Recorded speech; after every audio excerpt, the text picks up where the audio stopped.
L'heure de notre décryptage de l'information et on en parle de plus en plus. L'hypothèse de sa candidature à la prochaine élection présidentielle grandit de jour en jour, mais il n'a toujours pas annoncé ses intentions.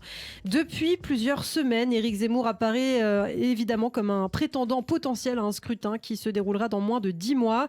Dernier exemple en date, des affiches Zemmour président ont été collées un petit peu partout ces derniers jours en France, alors que dans le même temps, et ce n'est pas par hasard, le Rassemblement national essuyait une lourde défaite aux élections régionales et départementales. Le RN qui verrait d'un très mauvais œil une candidature donc d'Éric Zemmour à la prochaine élection présidentielle. On fait le point ce matin avec vous, Christophe. Oui, vous l'avez dit, Lana, le week-end dernier, on a vu un peu partout fleurir en France des affiches Zemmour président sur les panneaux électoraux qui étaient utilisées dans le cadre des régionales et départementales. Des affiches qu'on a pu voir dans plusieurs villes françaises, notamment à Paris. Elles ont été collées donc le week-end du second tour des régionales, marqué par une abstention record et surtout l'échec du Rassemblement national qui a perdu la moitié de ses conseillers régionaux. Et bien sûr, cela n'est pas par hasard car les fervents partisans et soutiens d'Éric Zemmour sont convaincus que Marine Le Pen n'a aucune chance de l'emporter lors de la prochaine présidentielle. Pour eux, il y a de la place pour un candidat entre la droite parlementaire et Marine Le Pen.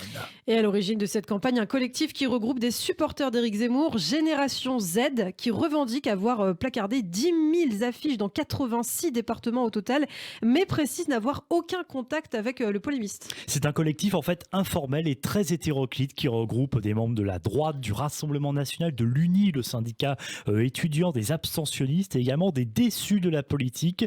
Ces derniers se retrouvent aussi lors de ce que l'on appelle les Z-apéros, au cours desquels on boit un verre en regardant Éric Zemmour dans son émission Face à l'info sur CNews. C'est très sympathique, Christophe. C'est un collectif très actif donc sur les réseaux sociaux entre le dimanche 27 et le mardi 29 juin via le hashtag Demain avec Zemmour. Plus de 2000 tweets dont une partie reprennent des photos et des vidéos des affiches collées sur les panneaux électoraux sont apparus. Toutefois, la moitié est le fruit d'une petite vingtaine de comptes finalement. Parmi ces comptes Twitter, identifiés d'ailleurs par nos confrères de France Info, celui d'un certain Samuel Lafont, assistant parlementaire de la sénatrice LR des Français de l'étranger, Joël Garriaud-Mellam. Il s'est fait connaître pour ses positions anti-mariage pour tous et a soutenu François Fillon en 2017. Le collectif a prévu plusieurs actions cet été. Écoutez, Pierre Meurin, coordinateur au niveau national de la campagne d'affichage, invité de Sud Radio la semaine dernière. On est en train de faire imprimer un petit tract, donc ça c'est en cours, c'est dans les tuyaux. Ouais. On va continuer probablement à envoyer quelques affiches et moi je vais essayer de m'attacher à structurer au niveau local toutes ces bonnes volontés que vous avez vues dans les 3 dernières nuits. On vient donc de l'entendre, oui. Pierre Meurin, coordinateur au niveau national de la campagne d'affichage. Oui, les soutiens d'Éric Zemmour se mobilisent. Donc l'association de financement du parti d'Éric Zemmour a été agréée, même il y a quelques jours, par la Commission nationale des comptes de campagne et des financements politiques. Une association fondée par 2 collaborateurs d'élus, les Républicains. Une autre association, les Amis d'Éric Zemmour, a vu le jour, présidée par un chef d'entreprise, François Miramont, adhérent du parti Debout la France. Le porte-parole de l'association, Antoine Diers, est membre des Républicains, directeur de cabinet à la mairie du Plessis-Robinson. Il a organisé un premier déplacement de terrain dans le Nord où l'on a justement vu Éric Zemmour s'exprimer. C'était à Lille, devant la maison natale de Charles de Gaulle, le 18 juin. Est-ce qu'il ressemble vraiment à un début de campagne électorale ?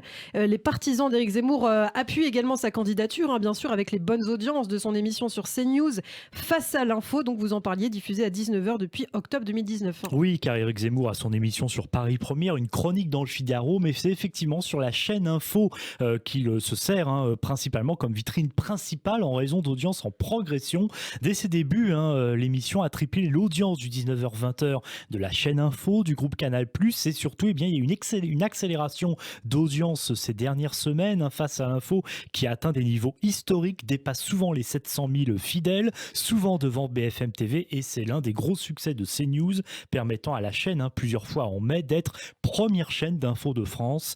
Mardi dernier, l'émission a réuni à titre d'exemple 728 000 téléspectateurs, 4% du public, un pic d'audience à 941 000 curieux a même été enregistré. Mais pour l'instant, Éric Zemmour reste donc flou sur ses intentions. Mais au début du mois dernier, il faut le noter, dans un entretien aux médias Livre Noir, le polémiste a quand même eu cette phrase très commentée. Peut-être qu'il faut passer à l'acte, a-t-il dit, assurant réfléchir à la suite, je cite, aux mesures éventuelles qu'on pourrait prendre à partir de mon diagnostic. Et le 29 juin, donc la semaine dernière, le président d'Albin Michel, Gilles Aéry a affirmé à l'AFP avoir eu un échange très franc avec Éric Zemmour qui lui aurait confié son intention d'être candidat à la présidentielle. Le polémiste a démenti cet entretien.